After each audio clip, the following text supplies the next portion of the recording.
my time and serve my sentence. Dress me up and watch me die. If it feels good, tastes good, it must be mine. Dynasty decapitated, you just might see a ghost tonight. And if you don't know now, you know. I'm taking back the crown. I'm all dressed up and naked. I see what's mine and take it. Oh, yeah, the crown. All right, we are back for another hell of a show tonight. Gonna have a great time. I am having a blast just watching my guest in the background while that music was going. He was jamming. Go ahead and let me know in the comments if you can see and hear me. I'd certainly appreciate that. We'll get started here very shortly. Hopefully everyone's had a great day today, gotten a lot accomplished, and had some fun. I am incredibly excited. And if you can see and hear me, you're going to hear this right now. This is number 95 that is about to go down in the books. 95 shows that I will have done. And hopefully I didn't just jinx myself and we're going to lose this one, because at least, we started. I'm going to count it as 95 anyway. But we're looking at getting close to that 100th show for the milestone. I cannot thank everyone enough for getting me here. But it's enough about me and what's going on in my side of this. It's all about the creator. It always has been in every one of my shows. Tonight's not any different. Tonight, I'm taking it back in the time capsule a little bit here. I looked it up. Well, actually, my fiance looked it up because, I'm not very organized, and she's trying to organize everything for me in my previous shows. That's how we found out how close we are to the milestone. My guest tonight was number 3. Number 3 of whenever I started doing this. He was my 3rd guest to come up on here. And that's back whenever I had no idea what I was doing. I was recording directly from a phone. No fancy intro, nothing like that. I got up here, kind of stuttered every once in a while. I don't know how he's come back and been a multiple guest, several other times. He's a glutton for punishment, I guess. But I am very honored to have Adam Fields is back tonight as my guest. What's up, everybody? What's going on, Adam? Appreciate you being here. Hey, that is some good pump up music. I'm not gonna lie. That was. I've always done these with my phone. This is my first time using my computer setup, so I was actually able to hear the music.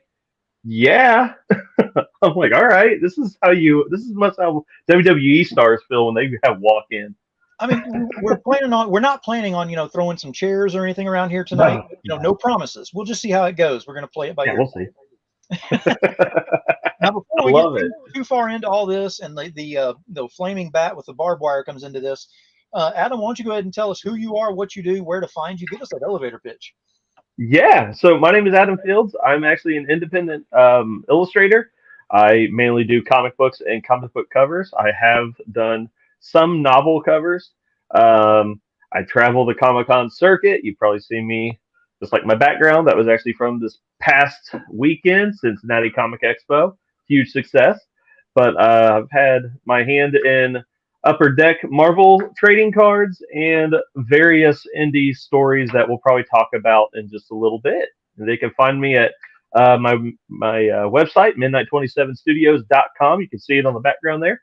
And my link tree has everything that you need to know about me, including my Blick Art affiliate links. So if you're an artist and you're looking for all the tools, I got you covered. I've literally listed every tool that I use. Excellent. And I made it easy for everyone. All you got to do is go to whatever platform you're watching this right now, click on the About It, and all of those links are embedded into every single feed that's on there. Made it very easy for y'all to click on and go straight to. But before y'all jump off of here and decide to go take a look at it, let's delve into the show and get to know who Adam is a little bit and some of the stuff that he's worked on, and just kind of get a feel for Adam as a person, not as just, a comic creator. That's what I'm trying to do with the shows now, is to try to show that there's the human factor that's involved in everything that's going on as well. Believe it or not, Adam does not sit 24 hours a day thinking about nothing but comics. 23 hours maybe, but not 24. Yeah, close to 23. Yeah, I nod off here and there. Exactly. First thing I got to know is, how did you come up with the name Midnight 27 Studios? So, when I first started this, I was dead set I need a business name. And I was actually doing this on the side of my full-time job that was quickly, coming to light that I was not going to be able to go anywhere else. I was as high up as I could go. They had no desire to promote me beyond what I was doing, and that crushed me. So I only worked through the night. So midnight just seemed kind of cool. 27 is just my birthday. So I just had to throw a number in there because you look at all the fancy studios, they always have some artsy number. But for me, midnight also represents the transition between day and night. So I look at it as I want to transition your script into art. So let me be that transition piece. So that's the midnight section. And then studios, because I have a studio. So Exactly. I didn't go deep on that one. No, that was kind of just like right there, Captain Obvious type thing. Just right there, Yeah. just go studio. We're sticking with studio. Yeah, but mainly it started because of I was working third shift while doing a 9 to 5 job. And that's cool that you actually transitioned yourself into that and started moving into this, because it's scary for a lot of people to go ahead and make that jump and see what's going to happen. And I remember seeing whenever I first started, paying attention to what you were doing and the live sales you were doing and various prints that you were showing off. It was awesome what you had up there. You had a lot of confidence with what you had going on, but you can definitely see a huge evolution in just the past few years alone that I've been, following you in all this. Yeah, it's definitely taken off. I think today I shared it was my 6-year anniversary of I think my last day of my full-time job. So I remember that day very, very vividly. I had all these different emotions where I was sad to leave a company that I thought I was going to retire with. I was angry why I had to quit because they didn't have faith in me doing what I went to college for and what I had already been doing, but sort of under the table, fixing our marketing firm's screw ups because they weren't in the building. They didn't know what we were doing or what our stuff was. So I had to fix it. So it was really frustrating that I was almost the side chick and I wanted to be, the bride. So, yeah, it bothered me. So, that last day I cried. I almost got sick multiple times because I'm like, my family, I have 2 kids and a wife that are going to depend on me. How in the hell am I going to make this work? Exactly. And it was terrifying. So, but luckily my wife is a huge supporter. And she had known, and the thing is, I didn't even set out to do comics, believe it or not. I was going to do marketing because that's all I was ever told, that having an art degree you could do. You can either do logos and advertising or work for Disney. That's it. That was the only 2 options. And that's just the small town mentality. So what I like to do is I'm a part of, on a couple advisory boards for schools. I actually go into schools and talk to classrooms. And my whole goal leaving there is to have these kids, whether it's a classroom or a art-centered trade school, like what I'm the board member of, I want them to leave knowing I don't care if you're from the sticks or if you're from the city, you can make something happen. You just have to have the drive and knowledge. So I'm not there to show off artwork. I'm not there to brag on myself. I literally hope that these kids walk out going, I want to be the best vet I can be, or I want to be a mechanic because that's what I'm passionate about. So that's always my goal. And that is great. And it's great that you bring that up too, because we are going to be showing your artwork, but I did want to bring up, because I know for a fact that you are such a family oriented, family centered man. And everything has to do with that. You make all your decisions based on that, which is the smart play to do. Happy wife, happy life. You can't go wrong with that. But it's very cool. I mean, it's very honorable that you do that. And on top of that, you also deal with other organizations, like you just said, with this here, with the Blue Coat Missionary that you're doing, on the comics there. That's a big one to bring up. And I know you're looking for it right now. Mine's over here packed away. I couldn't find it. So I got this. I'm not going to break it out of its case, but we just did issue 2. I'm gonna Nice. show it. So that's issue 2. I actually wrote the story. I penciled and inked the inside. I did the cover art, but I had my buddy Chad Shodel color the inside, and it just brought it all to life. It's stunning, and the whole story behind that. If they've not heard of the Blue Coat Missionary, it's actually part of the Sub-Zero mission, Blue Coat Missionaries. So that's them. Yep. But they actually go out and clothe the homeless in the winter, so they'll be ramping up at the end of this month. That first frost, they're hitting the cities every weekend. So that story is to sort of promote.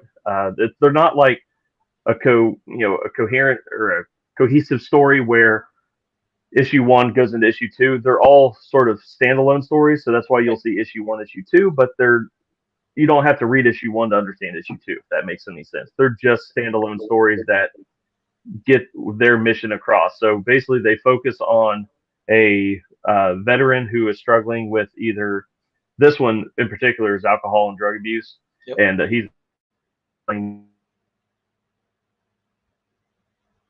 past, and he comes across some issues, and he tries some bad stuff, and he has to battle those off with the help of the Blue Coat Missionary, and his battle bear shivers. So it's a very powerful book. After I wrote this and we finished the artwork and I sent it off to the printer, I took off about 2 weeks and watched nothing but like really good cartoons and listened to like kids bop music, because it was very heavy and very raw. So it's probably my most proudest book that I've had the chance to work on. And I know we just sent a kids book to the publisher 2 days ago, so we'll see when they get those back. I actually moved up closer to them, so I can actually now go to their facility. It's only an hour away. Yes. So I'm planning on doing some signings at their facility and helping out a lot more with their Stuff a Truck campaigns and all that stuff. So, but yeah, so they got a kids book coming. And then I think he sent me an outline for an issue 3. I need to look that over, but after I get through my current project load first. And the thing that I want to stress, that I don't want everybody to think that this is being pushed on like a crowdfunding campaign or anything like that. It is not. This is not something where the money goes toward pretty much anything else but the missionaries themselves. I mean, it goes towards their work in actually saving lives. I cannot stress that enough. We have comics all the time about saving lives. This one actually does that. It literally does. That's the whole purpose of it. Yeah, I don't see a dime from the book sale. They commissioned me to do the pages, and then I have books on my table because it's just a quick way for me to get books in people's hands. But anytime they buy a book from me, I always include a little pamphlet so they know where their funds are going.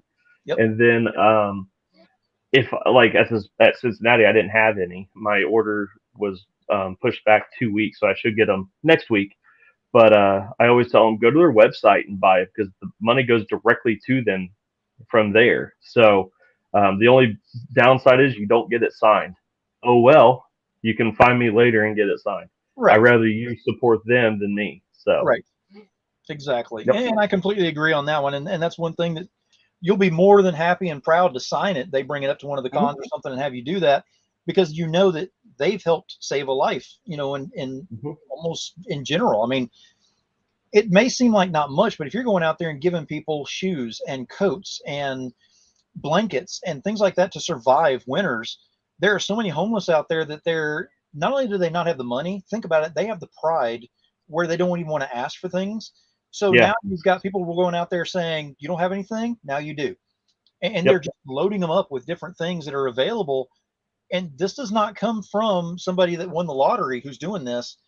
No. This is out of pocket. This is from this kind of a situation with this to build this program up. And it's happening every year, regardless of what happens. Yeah, they take the 3 seasons to stock up. And I've seen it firsthand.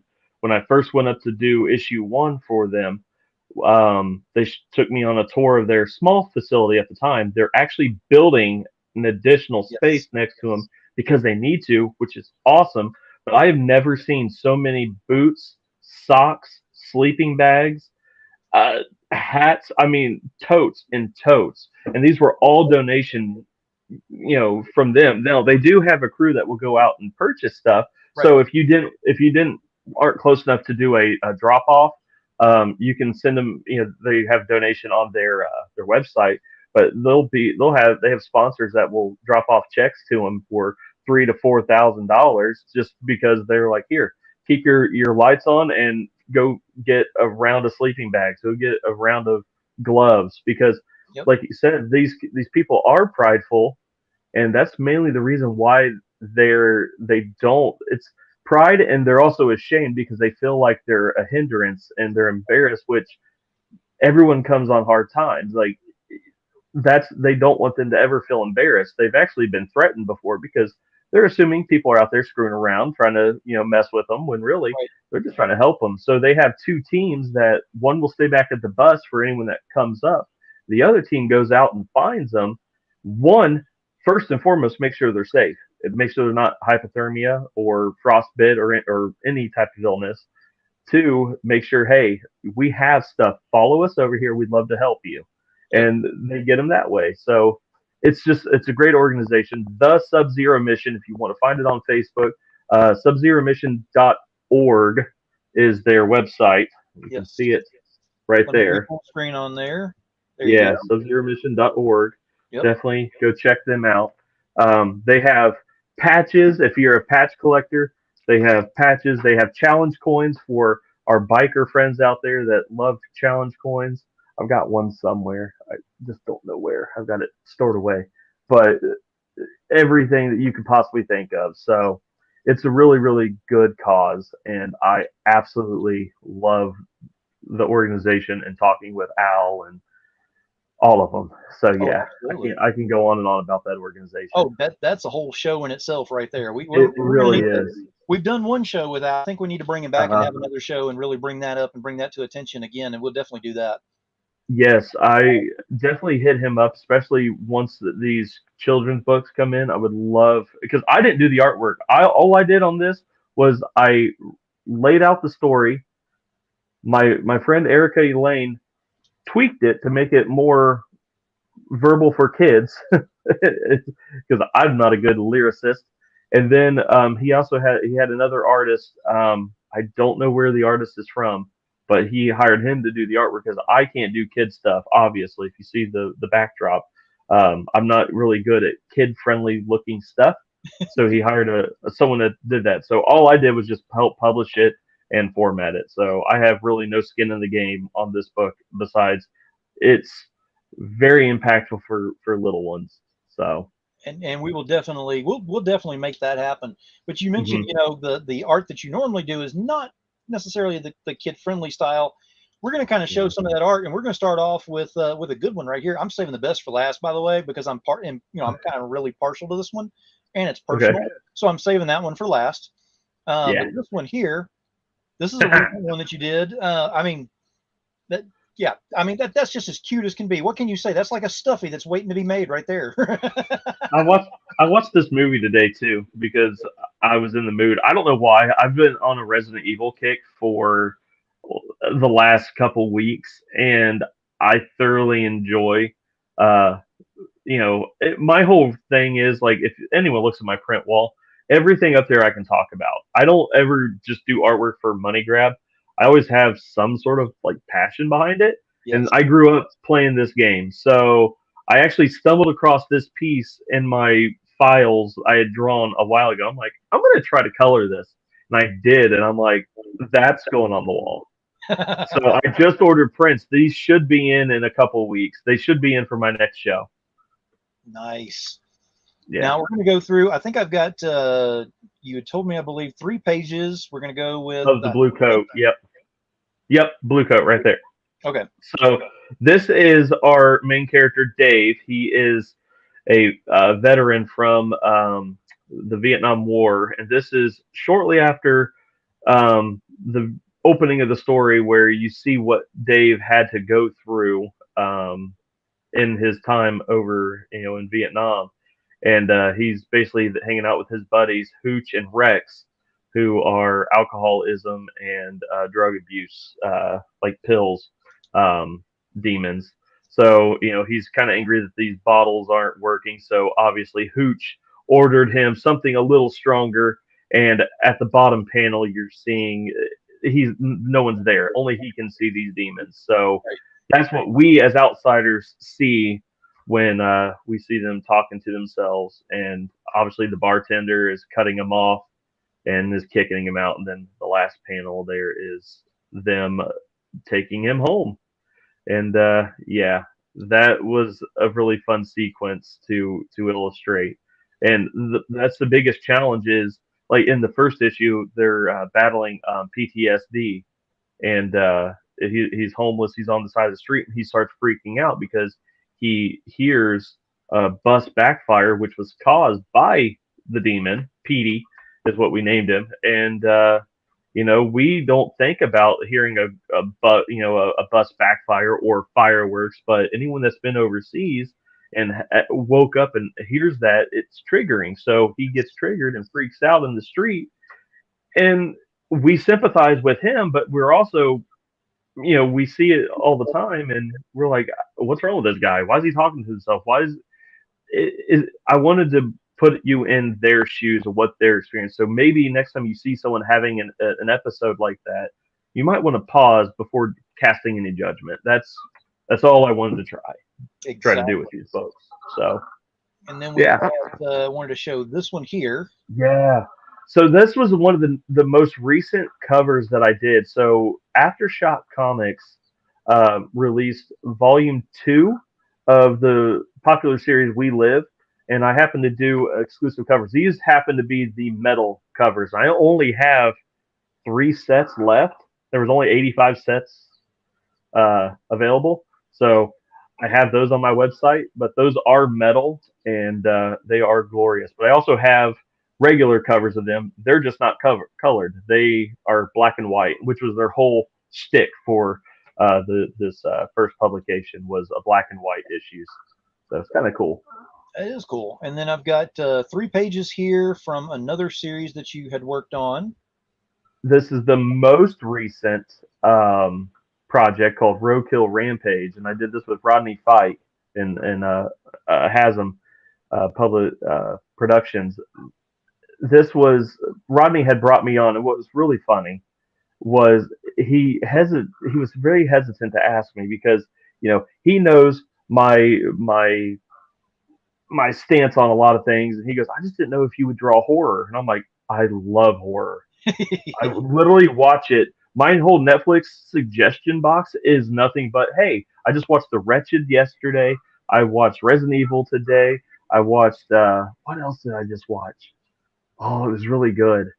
Can't remember offhand now. But like, that's all. We're coming up on my season. This is the spooky season. I love it. Yeah. Like, forget Pumpkin Spice, man. I want to see Trick or Treat. I love that movie. All right. So when he asked me, he's like, would you be interested in drawing this horror story, finish it out? The first 2 issues had other artists, and they had conflicts. They couldn't, they had other commitments, I should say, not conflicts, the other commitments that they couldn't jump on this. I said, let's do it. So he brought me on, and I got to draw some of the most gnarliest scenes. And we are about to start issue 4, and it gets even gnarlier.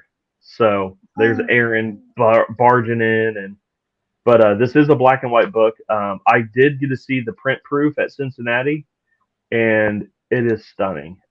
David, I wish I knew his last name, but David was the letterer, and he did such a fantastic job.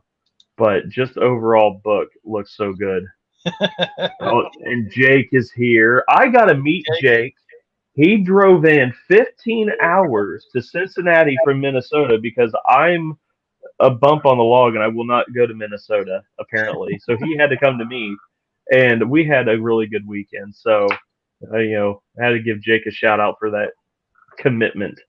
Oh, that is awesome. That is definitely commitment. Yeah. Worth it, because, I haven't met you as of yet, but we know that's coming up in the near future. We've already discussed about that. We can't. Yes, we have. Any further, shall we say. So, Yes, it will be happening though, and we'll be able to meet in person, which would be great, and kind of Yeah, go over some of the other stuff that he's worked on and actually see it in person, talk in person, have some fun, maybe get kicked out of the con. You never know.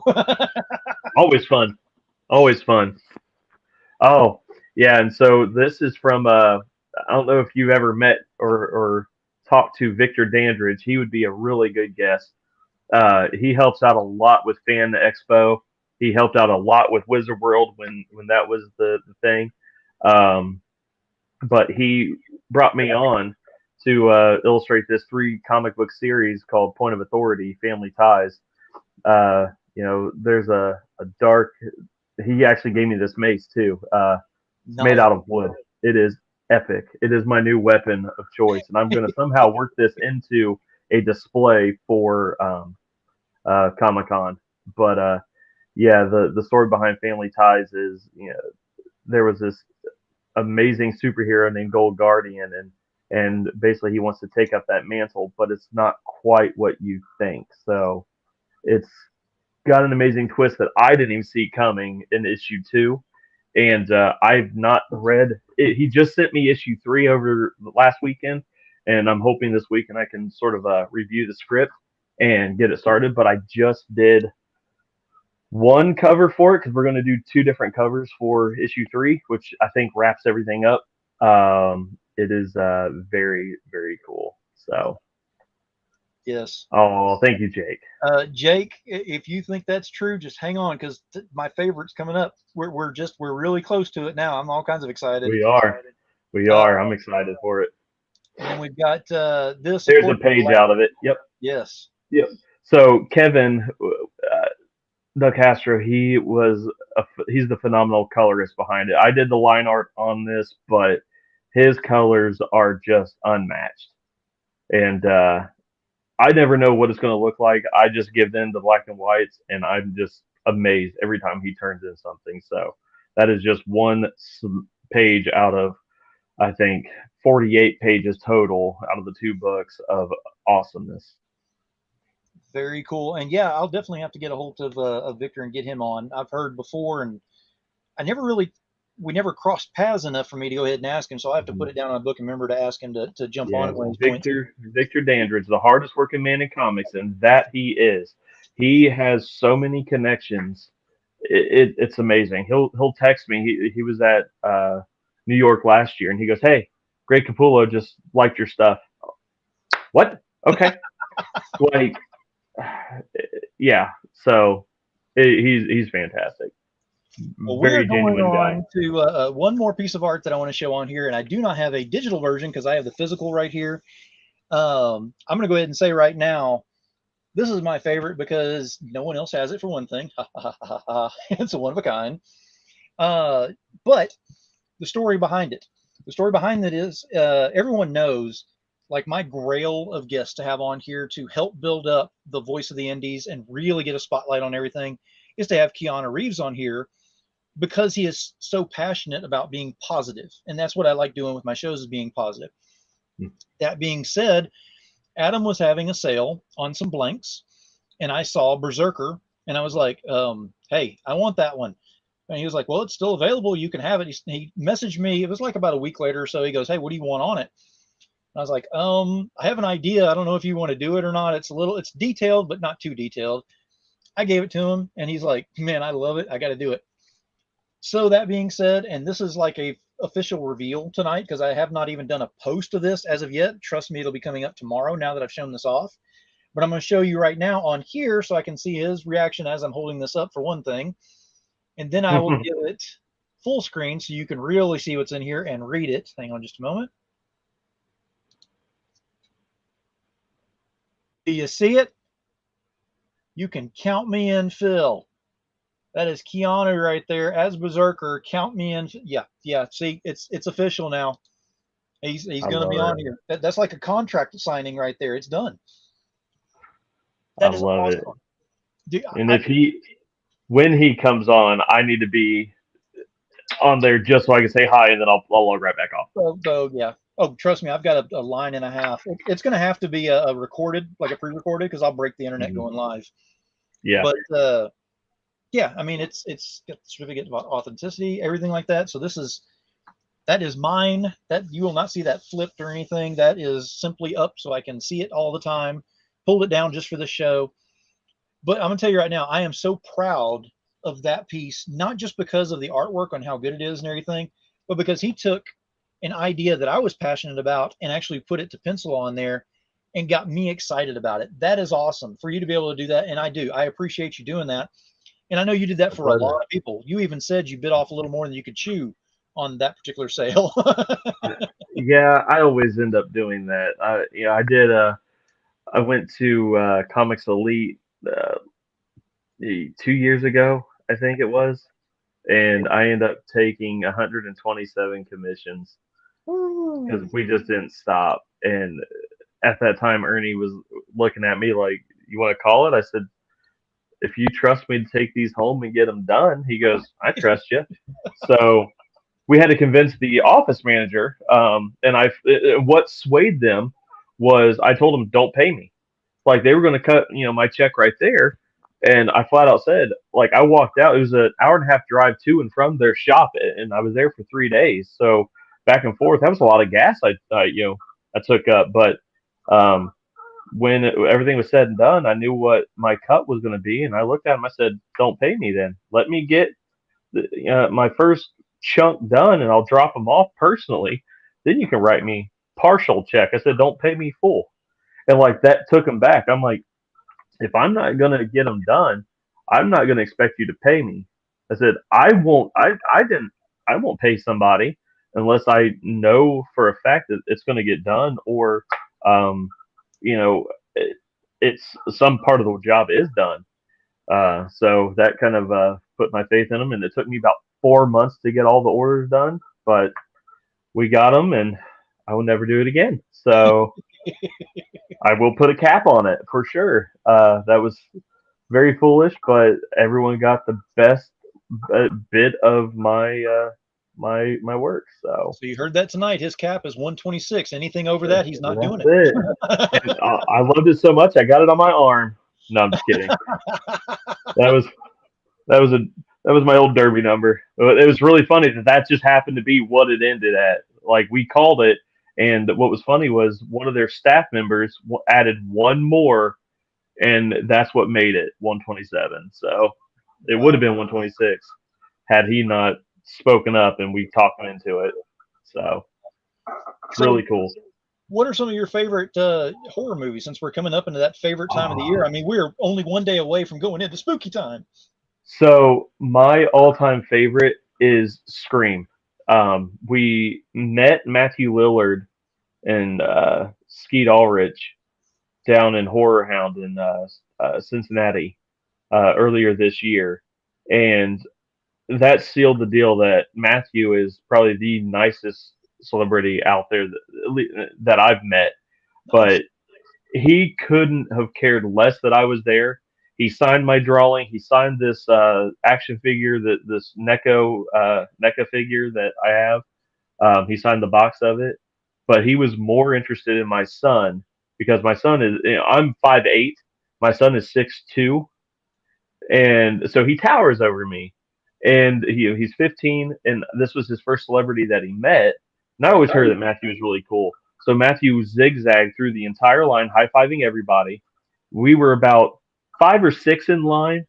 So when we finally got up there, he shook my hand. He goes, "Hey, nice to meet you. Oh, did you draw this?" The whole spiel. And then he goes, "Who's this handsome fella?" I'm like, "Well, this is my son." He goes, "No way. What's up, handsome?" Hand shakes him, starts talking to him. I'm like, I'm his dad, but that's okay. I sat back and just watched my son sort of get starstruck and him just sort of reacting with. I'm like, this is cool. We got pictures with him. It was the highlight of the year. So yeah, Scream is now solidified into my number one spot. And then I think I got to go with Trick or Treat because I think it is a highly underrated movie. Yes. And I think I heard that they're going to have it in theaters for the first time this year. I don't know if that was a rumor or if it's true. Okay. My wife has never seen it, and she hasn't seen a lot of stuff. And I've had to educate her on, the world.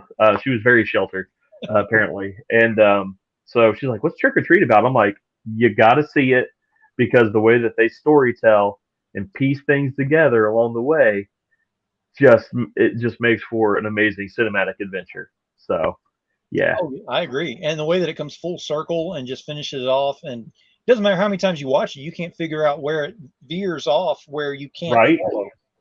right, and that is one character I've never drawn with Sam. I don't know why. I really need to. I mean, tomorrow is October 1st, and I haven't started drawing any Halloween stuff yet. So There you go. I may have to do a Sam piece just for fun. There you go. I think that'd be fun.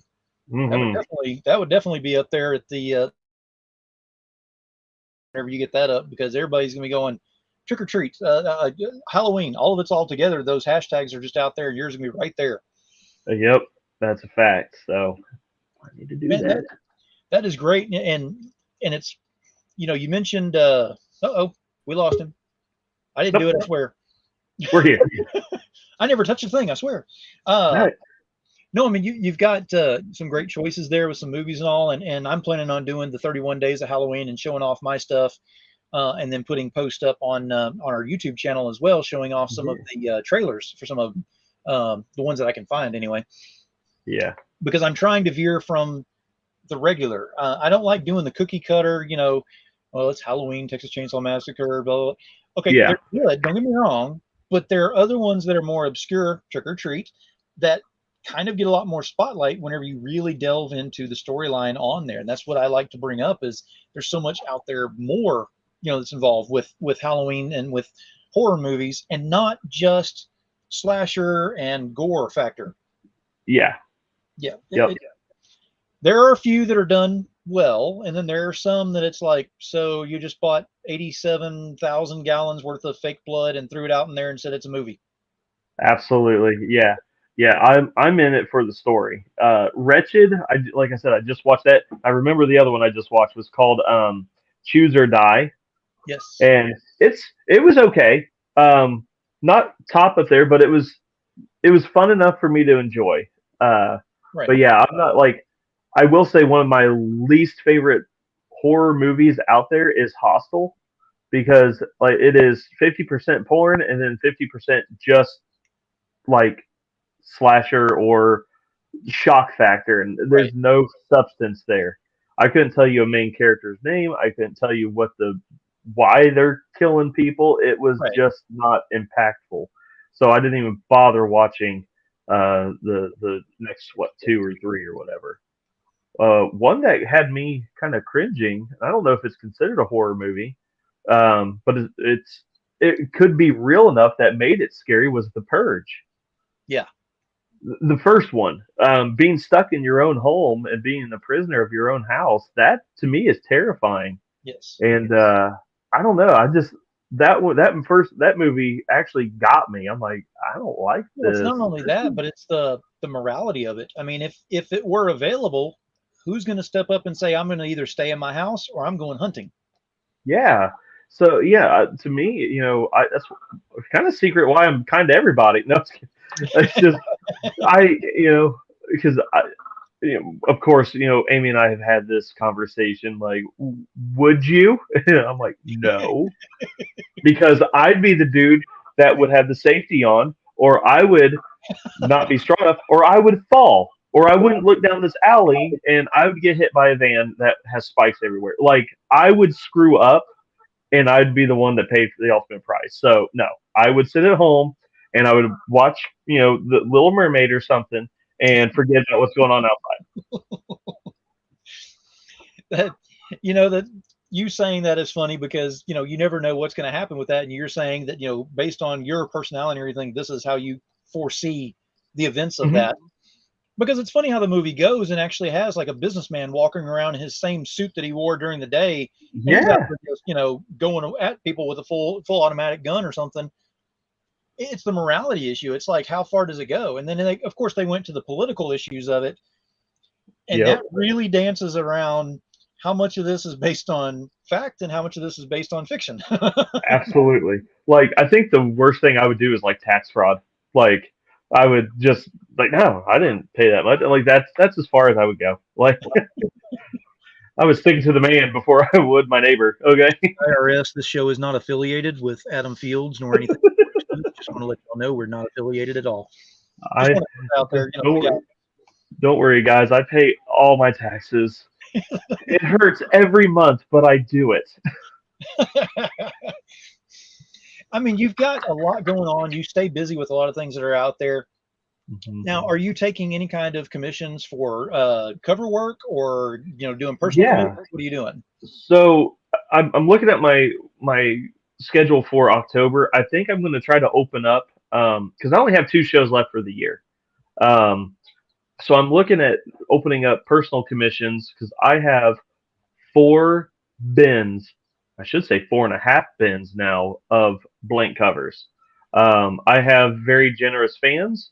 I also have very influential friends in the art world that drag me away from my table to show me great deals on blank covers, and I can't say no. So I literally left the con with more than I went with at Cincinnati. So every time I come back, my buddy Stuart Sager, he ran up. He goes, "Amy, you watch the table." She goes, "Okay, Adam, come with me."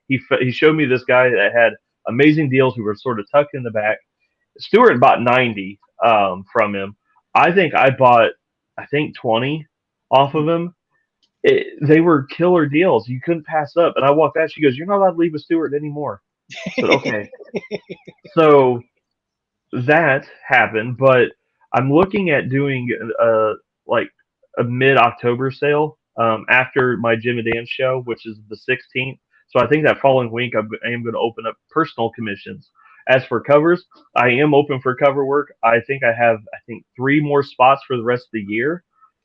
Project wise, I am booked out until July, so I am not touching any more comic books or bigger projects until then. But for cover work, that is a quick 1 week turnaround once I get started, if not sooner. If you're a pain in the butt, a week and a half, 2 weeks. But overall, I have a couple more spots left for cover work. Very cool. I mean, you definitely stay busy with all this. You've got not only that, but your regular stuff that you're working on. You still got your other community, events that you're a part of as well. It really keeps you in tune with not just the pulse of the comic industry, but everything else that's out there. You've kind of got, we bring up about being human as opposed to just being a mechanical, sensation that's out there that, just put in quarters and he, spits out all this artwork all the time. Yes. And a lot of people think that they're like, "Oh, draw this." I just got done drawing for the last 10, 12 hours. I'm good. Oh, no. Or what I love is it'll be real quick. Then you do it. Yeah. I can't. I don't have energy. I do wear down. But yes, the human aspect. Well, that is very cool, and it's reassuring, that you're still pushing through this, even though dealing with everything that you've dealt with, especially here recently with the move, with dealing with trying to get your house taken care of and not having a house until the very last second almost. I mean, it was to the wire on that.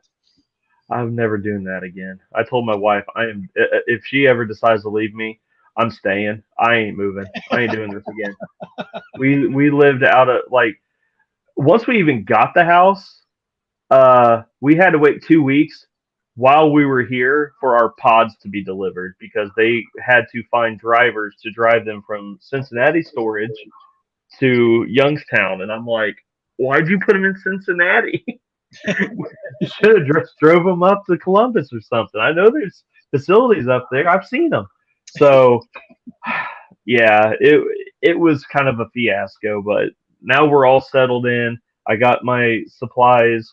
I'm still tweaking the layout a little bit, still painting a mural on my wall, but overall, we're happy here.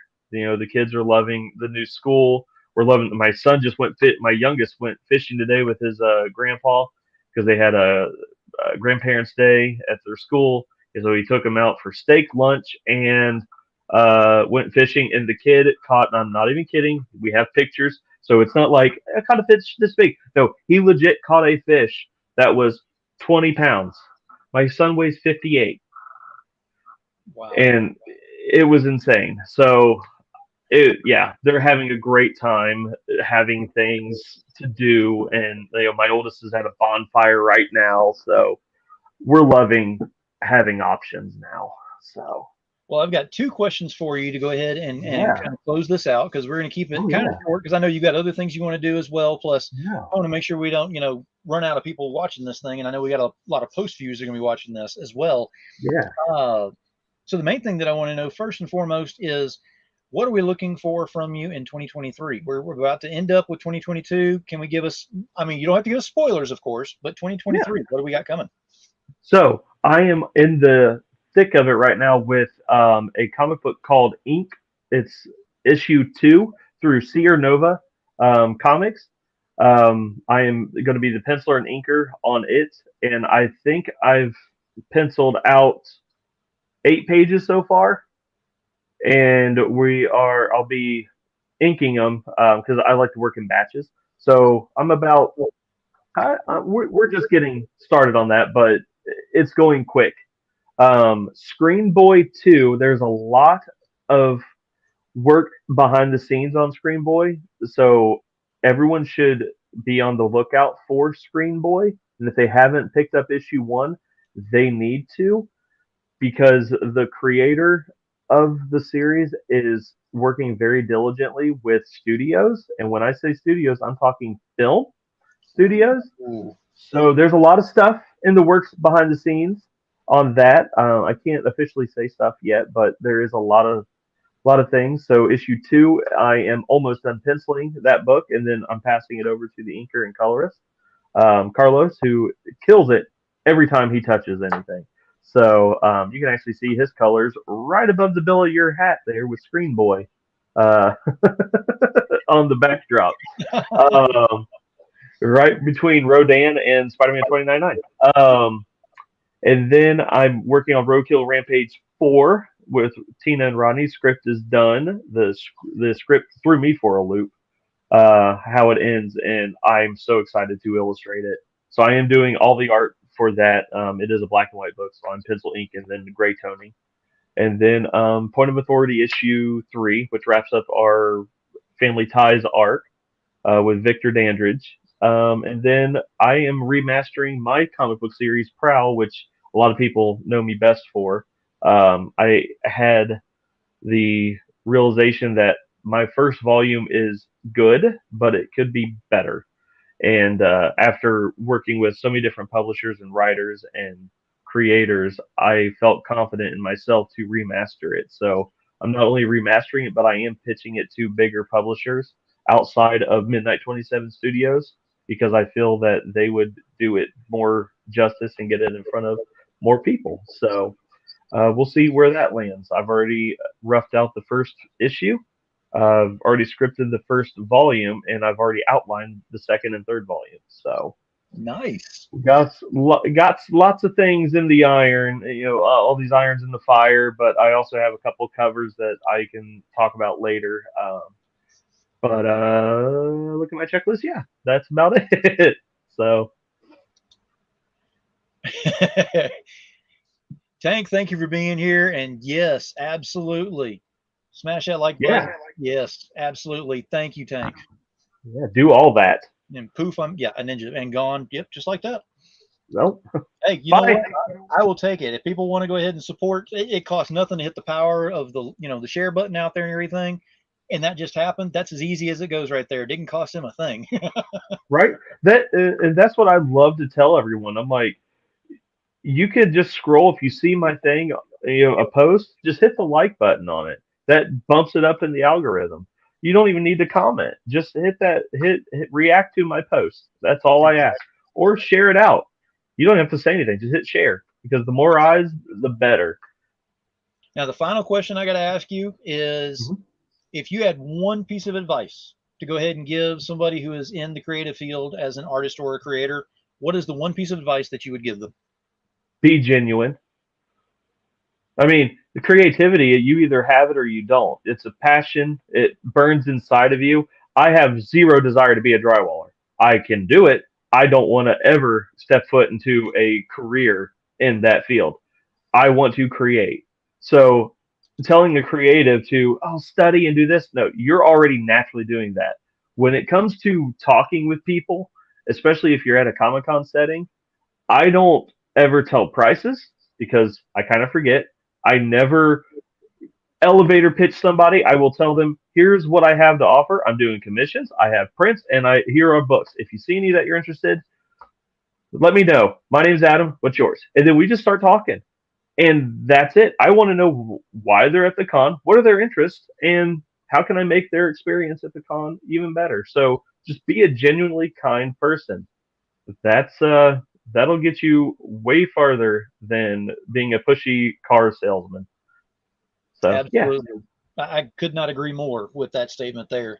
Now, man, I could keep you on here all night. We can go over a bunch of stuff. We're definitely going to get you back with Al, like I said, on the show for that. We will make that happen. We'll work on scheduling that here for pretty soon and try to get Al involved.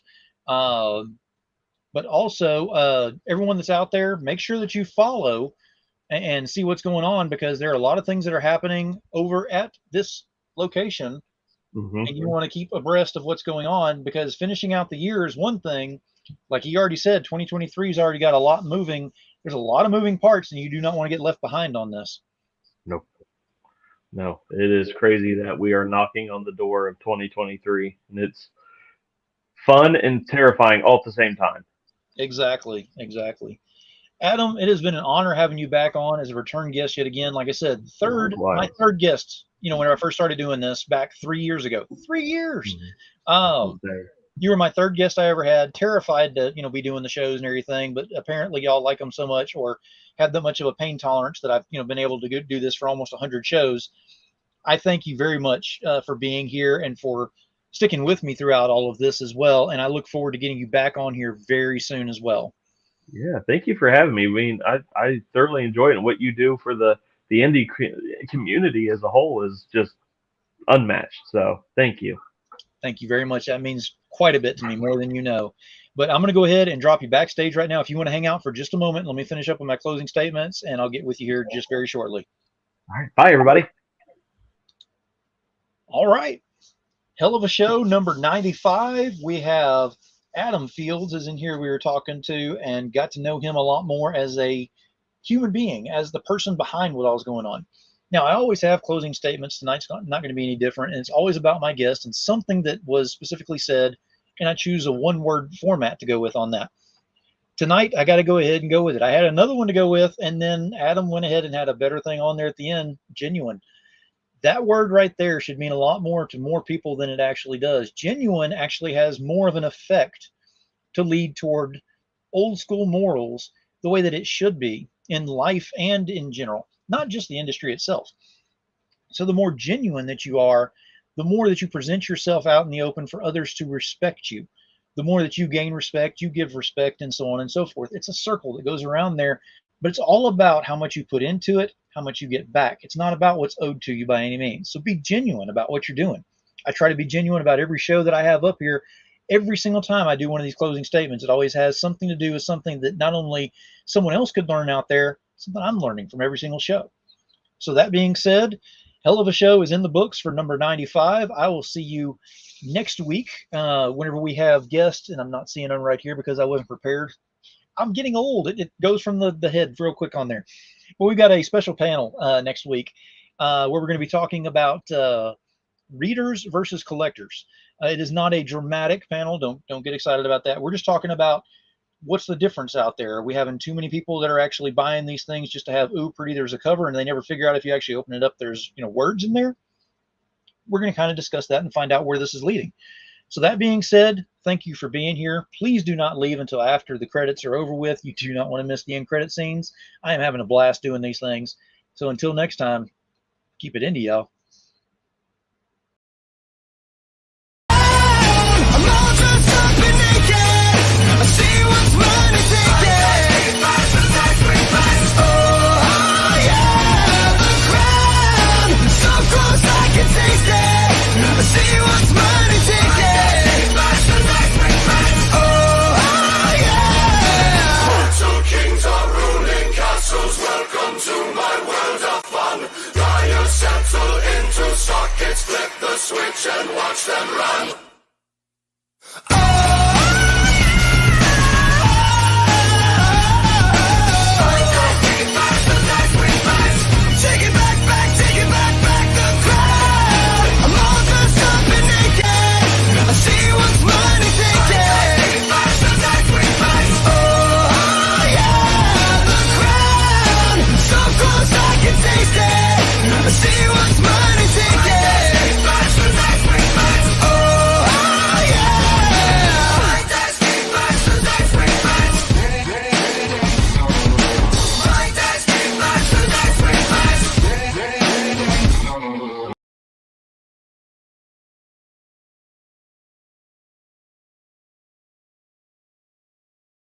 And I'm supposed to look at this right here. Is it that little thing? One question before I go live. Where's the rum gone? No, seriously, where's the rum gone? No rum. No rum then. Deuces. No, we're not using deuces anymore. Haven't you heard what she did to me?